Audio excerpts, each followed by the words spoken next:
আসসালামু আলাইকুম। সপ্তম শ্রেণী ইংলিশ ইউনিট 1 অ্যাটেনশন প্লিজ।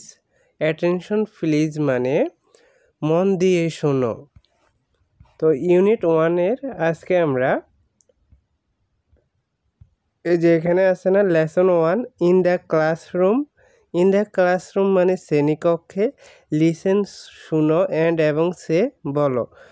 তো এখানে যে কথোপকথন হচ্ছে এটা আলোচনা করব, অর্থ সহকারে পড়িয়ে দেব। তো দেখো, টিচার টিচার বলতেছে গুড মর্নিং। তো গুড মর্নিং মানে শুভ সকাল, অ্যান্ড এবং ওয়েলকাম এভরিবডি, এবং শিক্ষক বলতেছে এবং পথ থেকে স্বাগতম।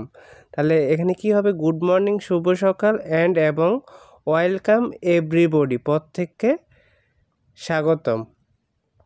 স্টুডেন্টস গুড মর্নিং টিচার, শুভ সকাল শিক্ষক বা টিচার। টিচার বলতেছে are you ready for the school, তোমরা কি পাঠ শুরুর জন্য প্রস্তুত? শিক্ষক বলতেছে are you ready for the class, তোমরা কি পাঠ শুরুর জন্য প্রস্তুত?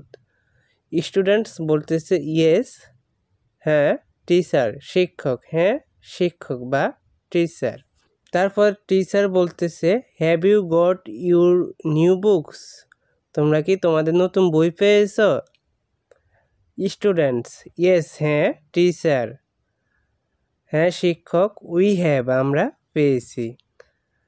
টিচার বলতেছে গুড, ভালো, প্লিজ, দয়া করে, রিমেম্বার, মনে রাখবা বা স্মরণ করবা, মনে করবা, টু ভিং your English book everyday. Everyday মানে প্রতিদিন।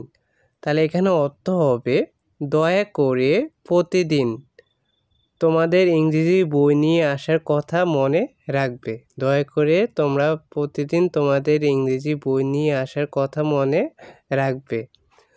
অ্যান্ড এবং স্পিক ইংলিশ, ইংরেজি বলবে উইথ মি, আমার সাথে, অ্যান্ড এবং উইথ ইউর ক্লাসমেটস, এবং তোমার সহপাঠীর সঙ্গে বা সাথে।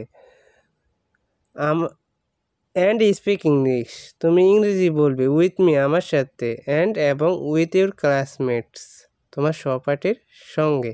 তো আজকে আমরা আলোচনা করলাম এখানে লেসন 1 ইউনিট 1। তারপরে আমরা পরবর্তী ক্লাসে পরবর্তী পৃষ্ঠা থেকে আলোচনা করব। তাই সকলে চ্যানেলটি সাবস্ক্রাইব করে রাখবা। ধন্যবাদ সবাইকে। আল্লাহ হাফিজ।